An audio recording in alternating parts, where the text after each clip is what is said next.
Hi guys, so this is the video. It's actually the time lapse of the video that I prepared for my Patreon, but here in this video I wanted to show how to understand color according to its temperature. So if you look at the color separately, you will not understand if it's warm or cool. So everything that we see is understandable in comparison to something else.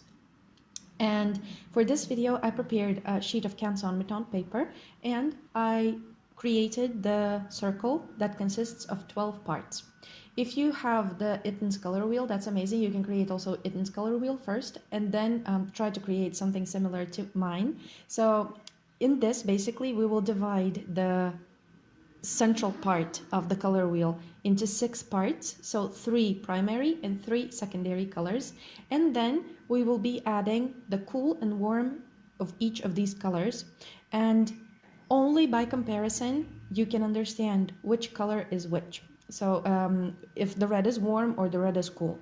So if you divide the color wheel in half, you will see that reds, oranges, and yellows are considered to be warm colors, and violets, blues, and greens are cool colors. The first thing that I do is I select the primary color that I think represents that color. So I'm choosing a red that looks the most red to me. It's not warm, not cool, it just looks the right red. So remember, here there's no right or wrong when you're choosing the colors. It's the color that actually appeals to you.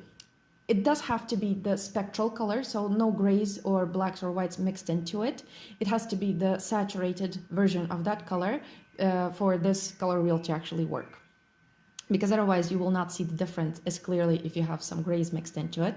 So I'm choosing first the color that represents that particular color, and then I'm choosing 2 colors that, one, for example, for the reds, it's leaning towards the oranges, so that's going to create the warm color for me as it's leaning towards the warm side of the color wheel, and the cool version of my red leans towards the violets, so that's going to be the cool red.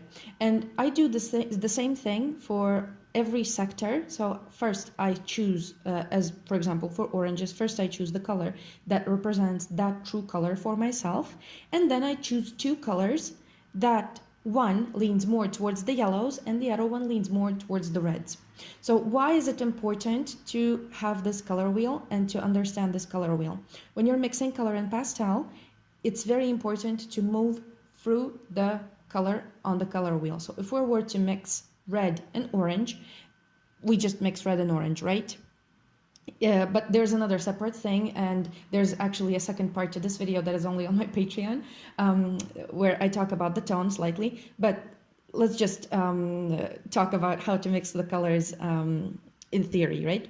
So, but if I were to move from my red into the yellow, then the color in between to actually blend the mix these colors, I would need to go through the orange. The same thing goes if I had to go from red into greens, I would need to either go through oranges and yellows or through violets and then blues. So that's a very important thing to know, and it's very important to understand color as well, temperature wise, because when you're using warmer and cooler colors in your artwork, it's going to give it more appeal. It's going to create a more painterly look. So we're not copying photos or just copying reality. We're actually using color to convey a feeling and to actually show a more beautiful image that we actually perceive. So I'm gonna let you see the colors and everything that I chose here in this video. So once again, I'm saying that if you would like to see the full version, it's on my Patreon, and I know that I'm going on about my Patreon a lot lately, but I really need this thing to work so that I can move forward and create more videos and stuff like that. So thank you for watching. If you do have any questions, do ask them, and I will have also this color wheel available, the photo of this color wheel, on my Patreon, so you can download it and see the result. So thanks for watching, and I will see you in the future videos. Bye!